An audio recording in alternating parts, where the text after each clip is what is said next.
Hey everyone, welcome back. I'm Morik. And I'm Lover's Lens, and today's episode is going to be very exciting. We are joined by our friend Katelyn from GB Patch Games. If you've listened to our previous episodes, you'll remember how she walked us through Seaside nostalgia and our life beginning and always. Katelyn is the lead writer and owner of the studio, and today she's back to share another cozy, awesome slice of life story with us. The name of the game is Our Life Now and Forever. Katelyn, welcome back. Thank you very much for having me on again. It's very neat to be on a podcast. Yes, I am from GB Patch Games, and our new game is in the same series as our last game. So it's very similar. Similar, but different, I would say. Yeah. And speaking of the game, let's set the scene for our listeners. We open in the mountain town of Golden Grove, mom in tow, and a stray paper airplane changes everything. Can you give our listeners a spoiler-free overview of the game? Yeah.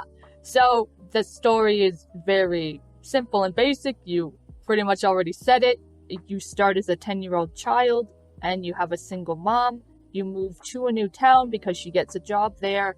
And then as you're looking around the neighborhood for the first time, you find a paper airplane and then try to go figure out where it came from and what the mysterious note on the paper airplane means. And then after that, you just continue living your life there and grow from childhood to adulthood with your two closest neighbors. Yeah, I found it very convenient that we had our best friends basically the second door, like the next door, not the second door, the next door. Like they both live on the two sides of our house, and just sounds like a child's dream to me, honestly. And the demo still uses the 4-step life stage framework that you used in Our Life Beginning and Always. So we have, as you mentioned, childhood, teens, young adulthood, then full adulthood, but we get to see only step 1 and a little bit of a preview of step 2 in the demo. So why did you decide to stick to the same format? Well, way back when I was first starting out with the first Our Life, this is back in like 2019, I had to decide about sort of the love interest distribution. And I knew I could only really have one main lead, and that was Cove. But then I was able to have these side characters who have much shorter stories, but I decided both of them would be male, like Cove, because I didn't want to have like the only female love interest is like, has 1/3 of the content as Cove. But then I was like, well, what if I made another game that was just like this game, but instead of a male lead, it was a female lead and a non-binary lead. I could make the second game with 2 leads, and by then I'd be more experienced after making the first game. And so that was actually a goal on the original Our Lives Kickstarter, that if the Kickstarter did really well, then I could guarantee that there was going to be a second Our Life game. And if the Kickstarter just barely got funded, or if it failed, then obviously this Our Life series wouldn't be able to take off. Well, the Kickstarter campaign went well because we have a second game, obviously. Yeah. Which is completely amazing. I love it, and I found it very fitting. Since it's Pride Month, we deserve more inclusivity in Otome games, so I'm very thankful that you're making that kind of games for the community. I wanted to ask you, how do you think the atmosphere and story of the two games compare? I mean, in Beginning and Always, we have this seaside summary story, and then in Now and Forever, we have the autumn small town kind of thing, like cozy thing. They're all their unique settings, basically. Yeah.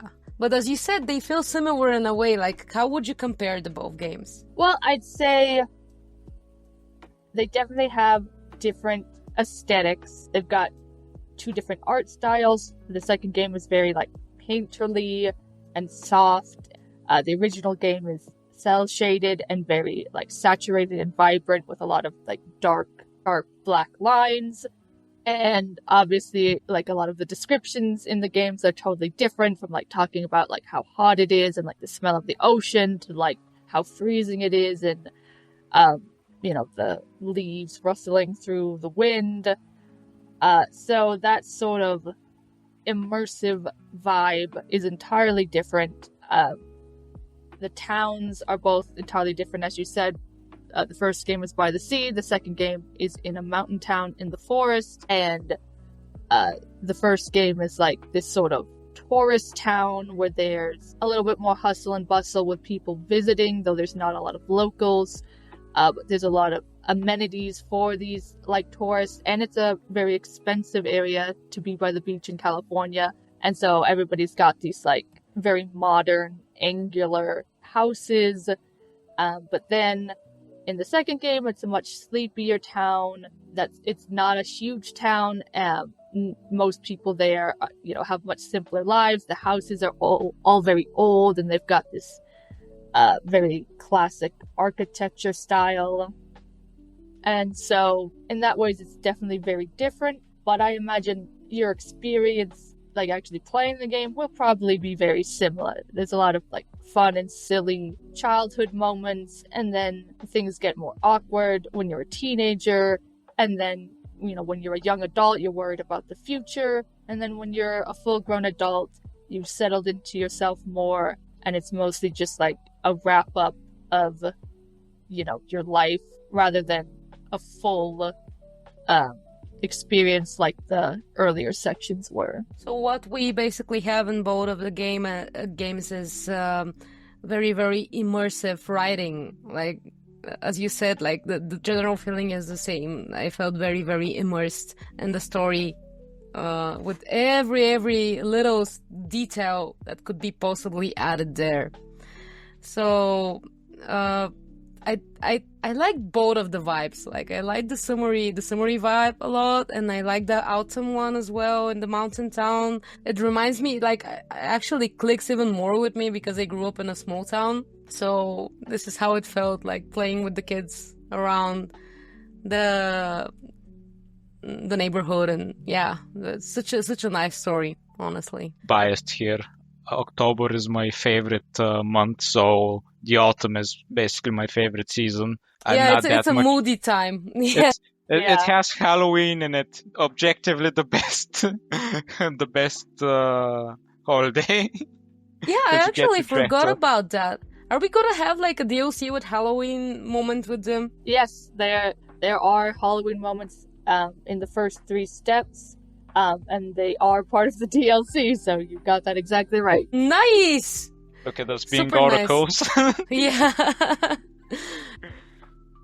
I'm actually curious, if you were to make a third game in the series, where would you set it? If each one has a unique vibe to it, basically. Well, it definitely depends on if it was spring or winter. Many years ago, I was actually considering, doing a different season and a different setting. And I think my concept for spring would have been like out in the countryside, like with like farmland. And maybe you'd even live on a farm. I don't remember for sure what winter would have been. Maybe the big city? Yeah, maybe it would have been in the city. But unfortunately, I don't really remember for sure what my ideas were. But I'm pretty sure I was thinking of like the farm life in spring. So are you actually planning to have another Our Life game? Or it depends on how this one goes? Unfortunately, no. I really love the Our Life series, but I'm running out of ideas for this exact premise to do it again. And I feel like doing it a third time, it would get like repetitive or stale, or it'd feel like forced, or like I just have to do it because it's like what people know me for, so it's like obligatory. I actually already have a plan for what my next game is going to be after I finish the second Our Life game. Okay. Yeah, that's a fair point. Yeah, makes sense. Like at some point, I guess you get tired of the same thing. And even though we don't, but it's a different topic. Okay, so let's talk about the characters in Our Life Now and Forever. We're going to start with Chiu Autumn Lin, the hometown's golden child who comes out as gender fluid later in life. Can you tell us more about them? Yes. Chiu is very popular in this town. They're kind of like a small town star in that, everybody knows them. Basically, everybody likes them. They've got a lot of charisma. It was actually kind of a risk for me to make this character because the last thing you want to do is make a character who in universe is extremely popular and kind of a leader and other people follow them. Even if they're older, they've just got enough sort of confidence that people will listen to them and admire them. But that kind of thing can be very difficult to sell authentically to the player. So I am very glad that so far pretty much all the players agree that, yeah, Chiu does deserve their title as being, the star of this little town. He does come off quite charismatic from the very start, from the way he interacts with you on top of that wooden tower. As the game says, it does feel like in control. Yeah, definitely a childhood crush for me. Like, I always like that kind of personality. Like, a little bit of a bossy, charming, smiling, I can do whatever I want type of person. And then we have Tamra Bauman, the forest-loving newcomer whose kindness survives every wrong turn. So she turns to be another love interest in the game, and she can be our friend as well. So can you share her story with us? Yes. So Tamra Bauman is kind of the opposite to Chiu and very similar to the main character in that she also just moved into town. She doesn't know anybody. And so she's able to really quickly bond with the main character over this shared situation.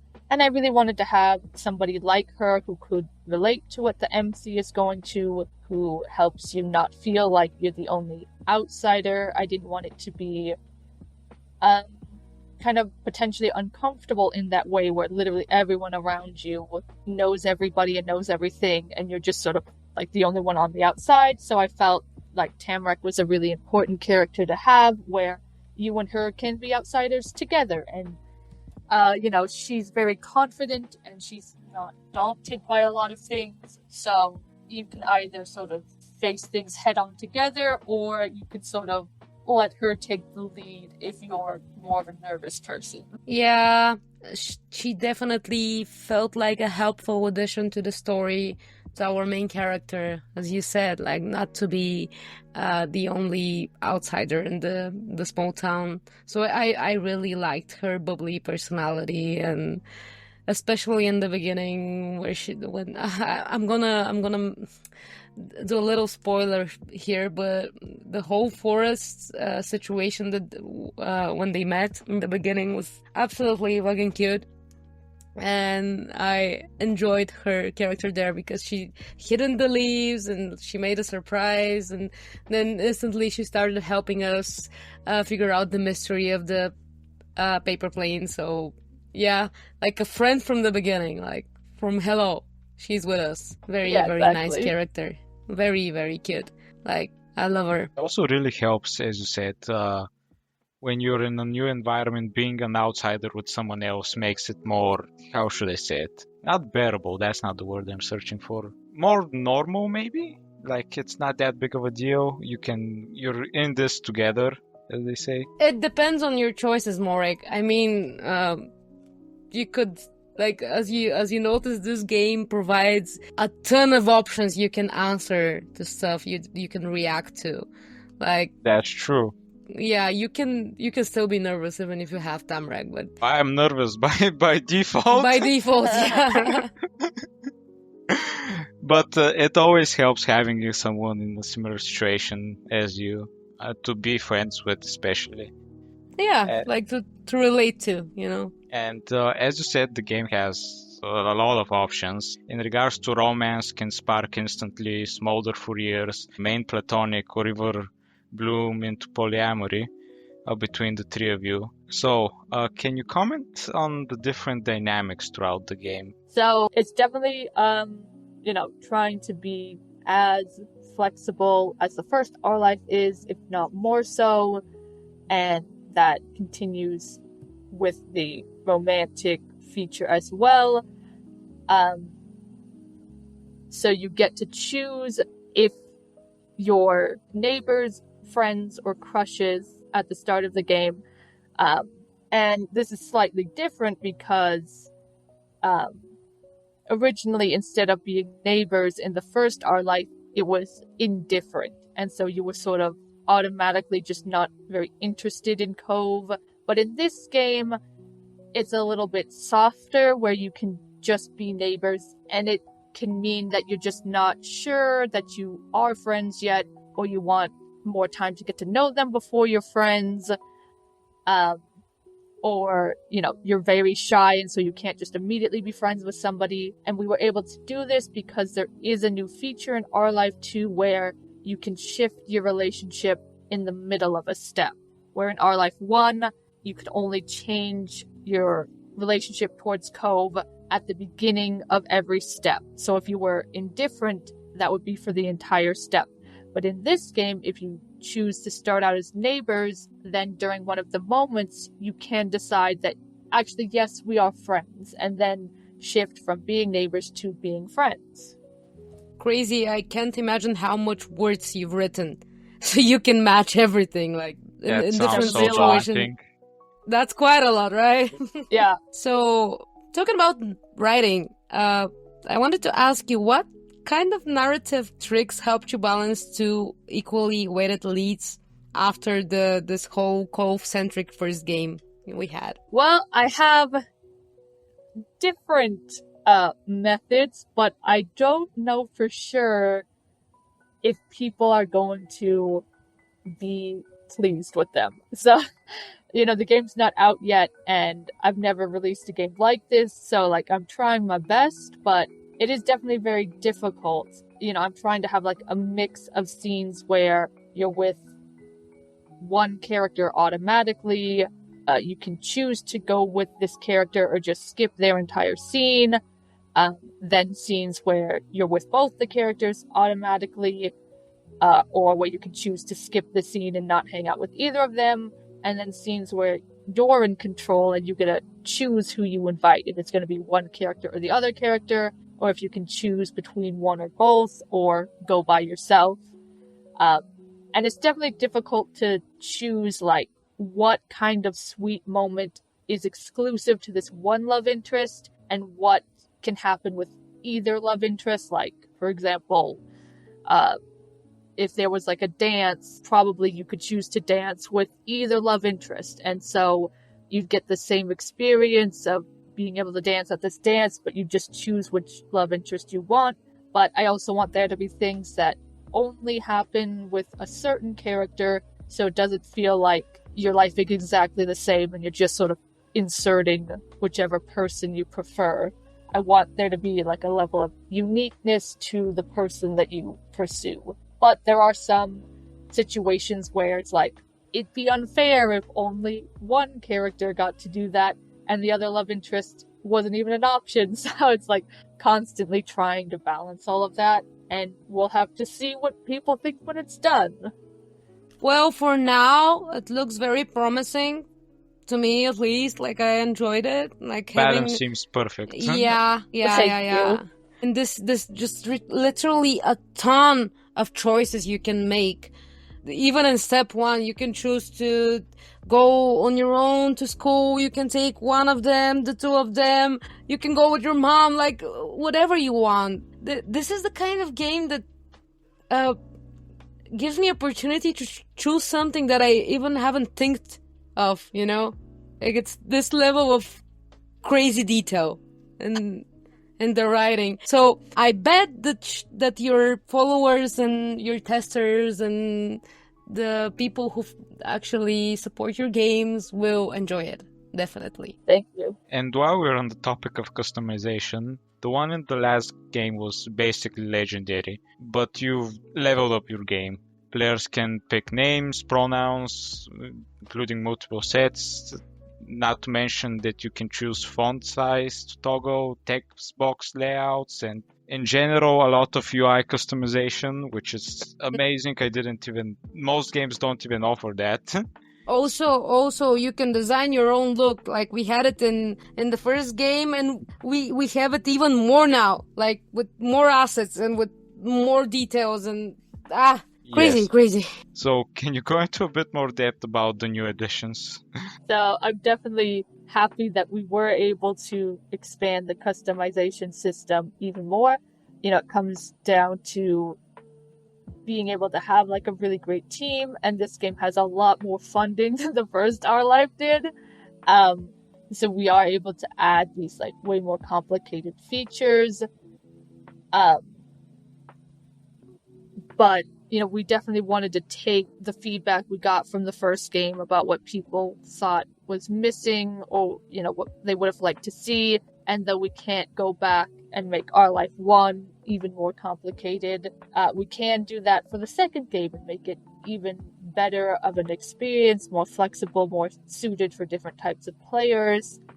And the engine we use is also very accessibility friendly, and it includes a lot of options that we can just very easily implement ourselves, like the font thing. We didn't have to do much work at all because that's part of the engine.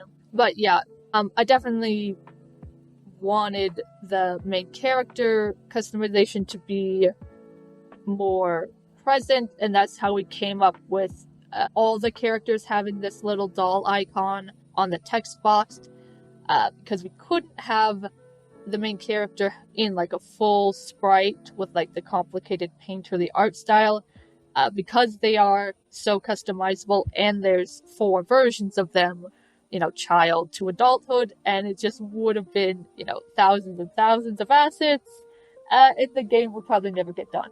But we came up with this sort of compromise to have this simpler doll design that you can fully dress up, and then that appears on the text box, and then other characters have the same type of icon, so you can sort of imagine that, your character is looking at these other characters, but you all have the little matching icon.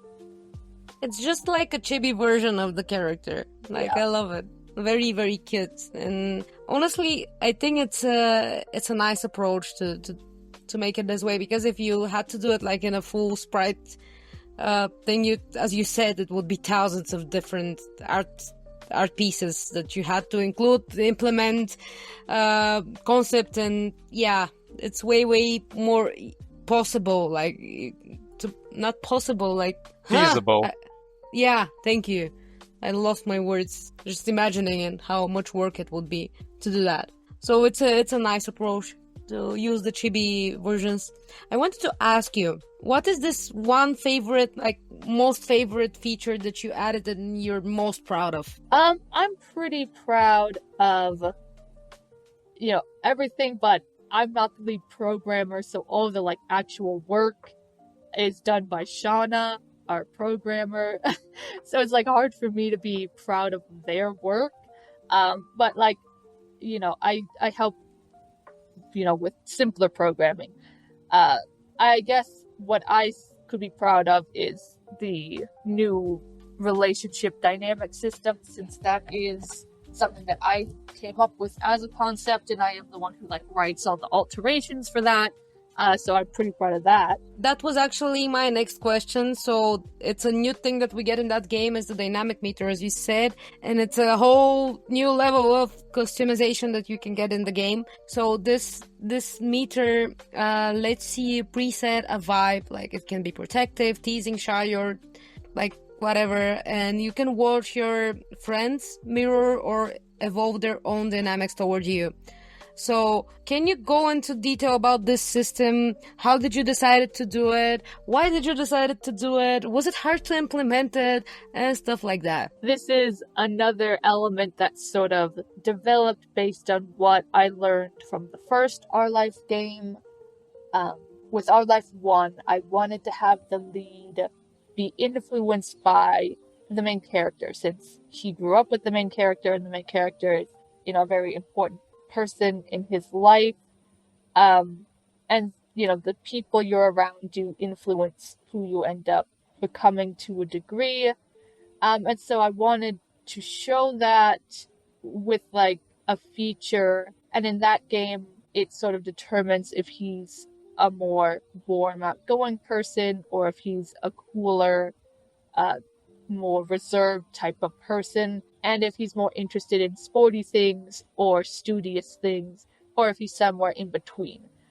And I think that worked for Cove and that game, but it's a little bit confusing for the players on what it all means and how it develops. And originally, I wanted it to be that way. I didn't want players to know exactly how they were influencing Cove, but I didn't think it was the best system that it could be, and I knew I wanted to do something different for Our Life 2, and so I came up with this concept of you're not exactly influencing Cove's whole personality and life. Instead, you're able to just influence the way that these specific characters treat you as a specific person based on, your unique experiences together, where they start out with a default type of dynamic that you can't change in step 1, and this is just how they are with people generally, but then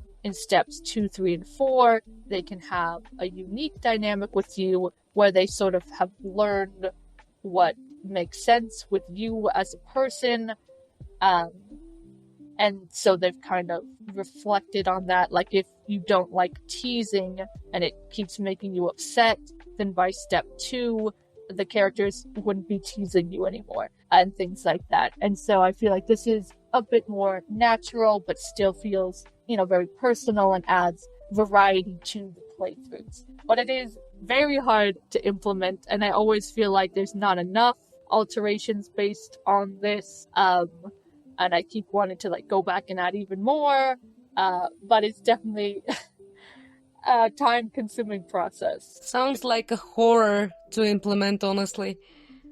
It does sound extremely time-consuming. Yeah. Can't imagine how you even start implementing it, if I gotta be honest. So it's a whole, a can of worms when you decide to do something so complex, but it pays off. I love the fact that you can basically customize everything in this game. The way that characters interact with you and the interest you have in literally everything. I wanted to just double check. So those this dynamic meter can be flipped mid-story as well, right? You can't. Yeah, you can't change the dynamic settings of being deferring or being contesting. That can only change at the start of every step. It's only your overall relationship that can change, going from friends to developing a crush. Okay. So we also saw that you're planning partial voice acting for the final release of the game. I have to ask, have you started screening for actors for the characters? Yes, we did have a casting call recently just for the child characters of Step 1. So that's just 4 characters, but they were all cast and they are recording the lines now. Some of them are already done. But I like to wait until a script for a certain time period is fully finished before hiring the voice actors. So we won't have another casting call until I finished writing all of Step 2. Makes sense, yeah. You want to be ready. Sounds exciting, though. Yeah. How does it feel to hear your characters come to life? It was very fun, and I think it'll add a lot of vibrancy to playing the game to be able to actually hear them. Is it just for the main characters, the planned voice acting, or do you also have plans for maybe a voice acting for the mother, for instance? There will be voice acting for every character that has a sprite, but the faceless, nameless characters who are running a store or something, those don't have voice acting. But your mom will have voice acting, but because her voice is the same in all steps, the kids, when they grow up, they might not have the same voice actor, because some voice actors, maybe they have a good kid voice, but they don't have a good teenager voice. So in the first Our Life, Cove had a different voice actor for all 4 steps, but the moms, they had one voice actor for every step, and it'll be the same in this game, where I want to wait for the full game to be done in order to voice those adult characters who will sound the same for the full game. Yeah, makes perfect sense. I'm very excited for that. Like I wanna hear them. Yes, curious as well. Yeah. So, as you mentioned, we have different art in the new game, and I must admit that it looks amazing. So I wanted to ask you, did you work with the same team from the last time, or it's entirely new artists? The team for Our Life 2 is entirely different from the team in Our Life 1, at least when it comes to like visuals and audio. All the artists are different, the soundtrack person is different, the voice actors will be different.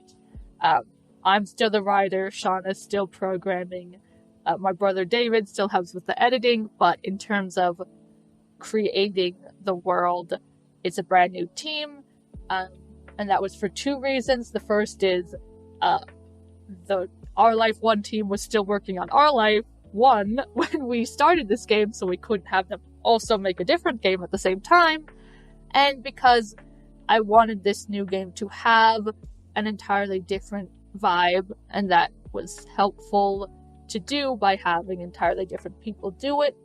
And the people making Our Life 1 had been working on it for like 5 years, and, you know, they had other things they needed to do, or they had already like moved on.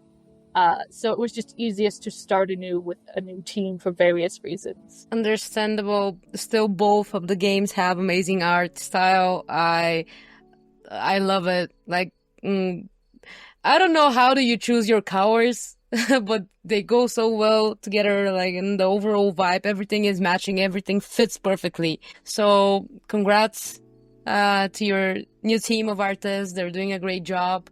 And I'm very thankful for the old team. They're still doing a great job. And I just wanted to drop a little comment about the UI of the second game.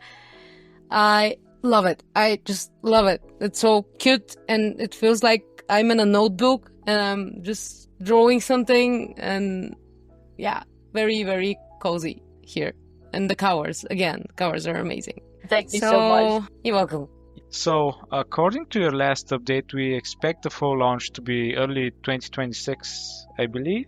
Will it still be free to play with the optional DLCs? Yep, the base game will be free from start to end, and then there will be DLCs that add more moments to the game, and then a wedding DLC further in the future. Yeah, people get excited about the wedding DLCs. Yeah. Like, I've read the HAO comments, and they're already talking about it. Like, oh, wedding DLCs confirmed!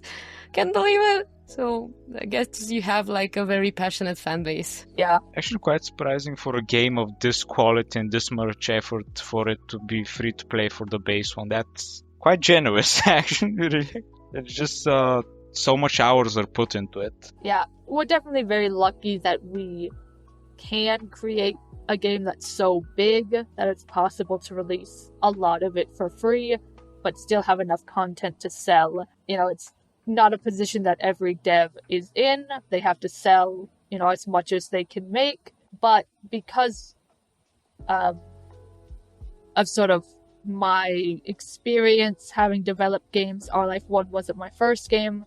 I made several games before that, and one game I was making way at the beginning, where I started out making it just for fun, XOXO droplets, but then I decided to have an optional way to get more content by buying a DLC, and so the game was free, but then you could buy this DLC to expand it.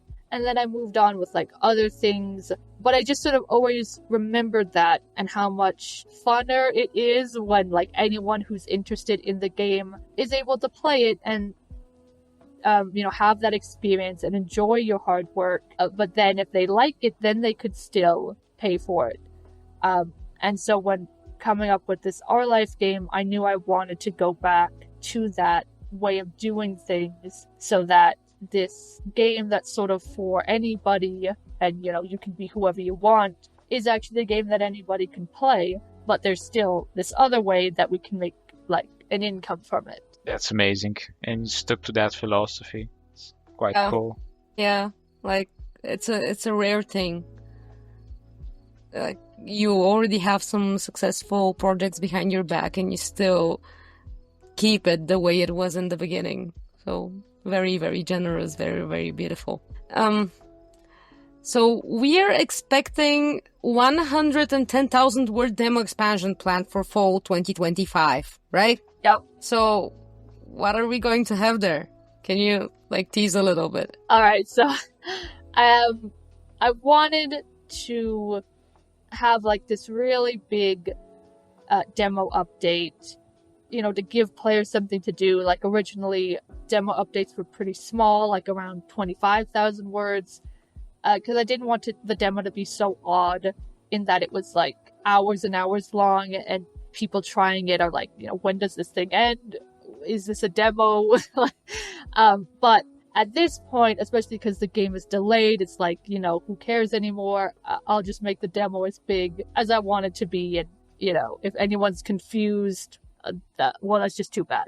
So this demo expansion will add 2 new moments, one in step 1 and one in step 2, and then the rest of the step 2 prologue. And the prologues are very long. Right now there's only a little bit in there, and so adding the rest of it is, you know, a big portion of this 110,000 word expansion. That's quite a lot. I'm excited for that as well. Like, we have like a lot of content coming on our way, so we'll definitely be looking forward to that. I might wait and revisit it when the full game is out, just so I can get the whole experience in one go. And I don't think that you can get it from one go. I mean, well, it will take you quite some days. You know what I mean. Yeah. I get you. But nearly 10,000 players weighed in on your February release structure poll. It was split almost 50-50 on the Episodic versus fall launch. What did that teach you? It was definitely a very interesting experience. I did not anticipate that many people voting or for it to be basically 50-50. One thing that I sort of have learned from visual novel development is that an episodic release is like the riskiest thing you can do. And I would not ever advise someone do that for their first project. But I guess because we have such a long history and like people know our games and know what to expect, players are actually more open to an episodic release of our games in order to get the content earlier. A lot of people, they're not going to play the game until the full story is there, and I personally like players to be able to have the full experience. If like an entire step has been released, I feel like it would be just kind of awkward or unsatisfying to have released it episodically. But, you know, the players, they were the ones like changing my mind, saying like, no, you know, if somebody wants to wait, they can wait. But there's a lot of us who don't want to wait and would be willing to play the game as it came along. But Our Life 2 wasn't designed for that. That wasn't the original plan. And since so many people were against it, we decided to instead do this thing where instead we just have this really huge demo update rather than releasing all of Step 1. It's just technically a demo update with more Step 1 and more Step 2. But I am considering maybe doing an episodic release for the next game and just having that be part of the plan from the beginning, so that this kind of situation will be an option where you can either choose to wait or play the game in pieces as it comes along. You said that Episodic is riskier for newer, if it's your first project, so for newer developers. I guess it's because that way people might not be willing to wait. Yeah, what people do, understandably, is they think I'll release the game episodically so that I can make money to finish the game by people buying episode 1. But if you have no history of releasing games, people, they just don't buy episode 1. They've seen too many games where they release some of the episodes and then it never gets finished, that huge amount of players will just not buy an episode 1 unless all the episodes are out. And so then you've released this episode 1, and then you have this unfortunate, disappointing reaction where nobody plays it, nobody's talking about it, you make very few sales, and then what often happens is the game can't be finished. They needed sales to finish it, and so they have to cancel it, and then it's yet another game that sort of adds to people's wariness of them going see, this is why I don't support episodic games. They just get canceled, and then, I've wasted my time and money, so I'll only ever play it when it's finished. And so you don't want to end up in that situation. I highly recommend just making a smaller game first. If you can't afford to make the big game that you're planning, I would say make a smaller game that can be fully released rather than making episode 1 of a bigger project. Some good advice for newer developers, certainly. Wise words from Katelyn here. So let's get a little bit back to the story of the second game. So we noticed an unexpected cameo from Our Life Before and Always, and now and forever we meet Baxter, and it's the same Baxter from the previous game. So why did you decide to include him in the new story? I really like having cameo characters. I think it's really fun to sort of have multiple games set in the same universe, and this started with Our Life 1, as many things in Our Life 2 did, where Our Life 1 had cameos from XOXO Droplets, that much older game, and that was Shiloh and Jeremy, and also Nate, that guy who yells at you, but you don't see. And so I knew I was going to have cameos in Our Life Now and Forever, and there are XOXO Droplets cameos again, of course. But I also thought, well, now that we have this completed new game that's also in this world, I can have somebody from that game also show up. And Baxter got picked for the same reason that Shiloh got picked, in that Shiloh is a love interest from XOXO Droplets, and that game has a lot of love interests, and he's not the most popular. He's actually possibly the least popular one. But he's a funny character, and his backstory made the most sense for him to be in that location at that time. Where the other characters are from and where they grew up. And Shiloh's backstory had the most flexibility because he was someone who moved around a lot as a kid. And so that could just be worked into the story, where he was there as a kid and then he moved away in step 2 and continued on with his life and ended up in the XOXO Droplet situation. And Baxter, I designed him from the start to be an outsider. He's not from this town. He's not really a summer person. He's this strange autumnal kind of guy in this super summery world. And so I knew from the beginning that he would be the cameo in Our Life 2, just because it wouldn't make sense for Cove or Derek to be living in that town at any point in their life. And it could have been a side character, but really none of the side characters either made that much sense to have been living in Oregon for a time. You just crushed my dreams. Honestly. I was just imagining how Cove has a forgotten grandma in the second game that he's gonna visit, so I'm gonna meet him in the game. And I'm quite sad now. But I want to ask, are there any other Easter eggs cameos you can tease on, since we're in the same universe as you mentioned? So, yeah. Yeah, so there is one XOXO Droplets cameo that hasn't been announced to the public yet. And then there is one that you might have seen or you might not have seen. And that one is particularly funny because in Our Life 1, you meet Jeremy and he refuses to be your friend. And he talks about this mysterious guy called Pran who you never meet, but that's his only friend. And in Our Life 2, you meet this very odd guy, and his name is Pran, and he will not be your friend, and he only has one friend, a mysterious boy named Jeremy, who you never meet and only hear about. So your main character in one game gets to know one half of this duo and never meet the other. But then in the other game, you can meet the other half of the duo. So I thought that was very funny. Yeah, it is definitely. It is very funny. And as far as I remember, Jeremy was a little bit of a asshole. So I guess his friend is gonna be an asshole as well. Yeah, Probably. Yeah, he's probably worse in a way.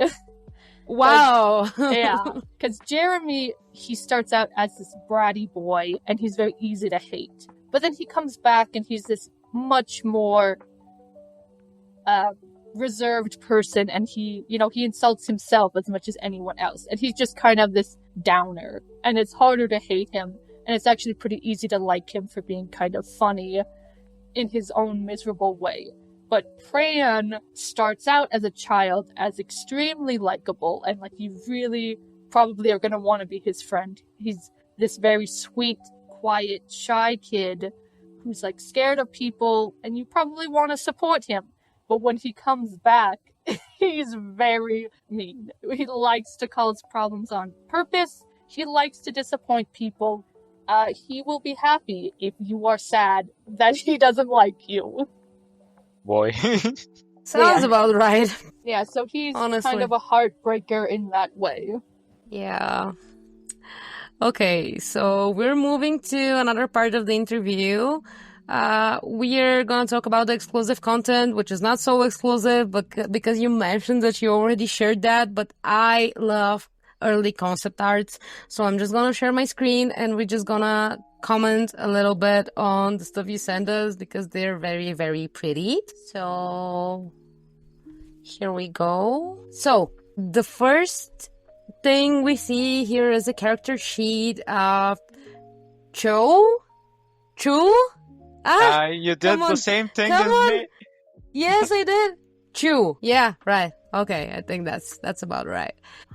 Going to call him Autumn from now on. Yeah, let's call him Autumn. So what we see here is like a different type of hair designs. So how did you decide to stick on that particular hairstyle? Well, originally I was considering having like a very short hairstyle. But I didn't think it worked as well as a somewhat longer hairstyle. I felt like even at this age, Chiu would probably not want to be entirely boyish, and that sort of reflected in having like longer hair. So Chiu is specifically gender fluid under the non-binary umbrella, but you could say like it's like gender ambiguous. Or... Yes, thank you. That was the word. Okay. So was the plan to make them like that so they can have both of the features? Yeah. Like originally, that's why you stick to the longer hair, right? Yeah. So Chiu is not particularly feminine, but they don't like being super boyish either. They do tend to kind of fluctuate on how like feminine presenting and how masculine presenting they are. And usually they do lean in like one direction or the other. They don't always stick to being like super gender neutral. But they also don't stick to just one type of look either. So as a kid, they're mostly just trying to be like a cool person. And when they're older, they do more intentionally lean into either being more feminine sometimes or more masculine sometimes. But overall, I feel like I really like the character design here, the way the scarf matches with the shoes and the hairstyle, as I mentioned, and the whole cargo pants and parka. Like, even in the clothing, I couldn't say that it's entirely like male in a way. Like you chose clothing that could work for a female as well, even from the beginning. Yeah, I have heard some people say that they thought this was a game all about female love interests because they looked at Tamra and Chiu and thought, oh, they're both girls. Yeah. So that would make Chiu happy to know that they're not, completely boyish at this age. Yeah. Cute. So like Very cute. one of the pieces features him with his special paper notebook, the ones Yeah, that doesn't write, here. Yeah. Mm-hmm. Always gotta have the notebook ready. and keeps losing Yeah. pages though. Yeah. Yeah. So next we have Tamra. Again, very, very sweet art here. And there's a little bunny. Yeah. Look at it. It's very, very cute. Like, you can see her personality even from the sketches.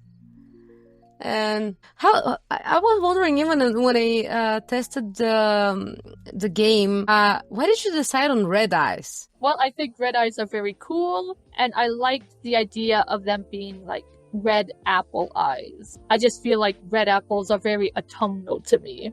Yes, they do kind of fit the aesthetic of the season. Mm-hmm. Mm-hmm. And her hair as well. Like, she generally looks like autumn with this scarf and the rain boots. Yeah, I definitely wanted them both to be very autumnal, yet very distinct. Very, very pretty. Like, good job to your character designers. Very, very Yeah. nice. Yeah, they did a very good job. I guess the characters match exactly your imagination. Yeah, I didn't have every detail in mind. If I remember correctly, I didn't come up with like the stripes on the sweater, but I knew she was gonna like have the yellow rain boots and like the pink scarf and like overalls, but like the overalls have like a little scalloped edging, and that was a detail that the artist added as well. So a lot of the like finer details were added in by the designer. Yeah, I like, oh, come on, mouth, work. So I found it very cute that she's German and she's wearing like shorts, kind of a thing during colder Bavarian time. style. Yeah. But yeah, exactly. Like, she's never cold. She's just like wearing a scarf and that's it. Yeah. In all honesty, my legs never get cold as well. It's always my back and upper body that gets cold. And, Are you secretly German? No. I don't know. Okay, I'm actually I get secretly Macedonia. I get very easily cold. Like, I can't imagine going outside like that during autumn. But she does it in a great, fashionably nice way. So yeah, I love it. Love it. I guess the last thing that's left to ask is, do you have any final words to our listeners? Well, thank you for listening, and I hope you'll like the game and give it a try, even though there aren't any male love interests in this game. But hopefully it's still like interesting and you still want to get to know these characters. Katelyn, thank you so much for joining us again. It was an absolute pleasure. And to our listeners, wishlist Our Life Now and Forever. Try out the demo, support and comment on itch.io. Katelyn does amazing games. Her team is amazing as well. So they need all the support they can get. And remember, keep living your best narrative.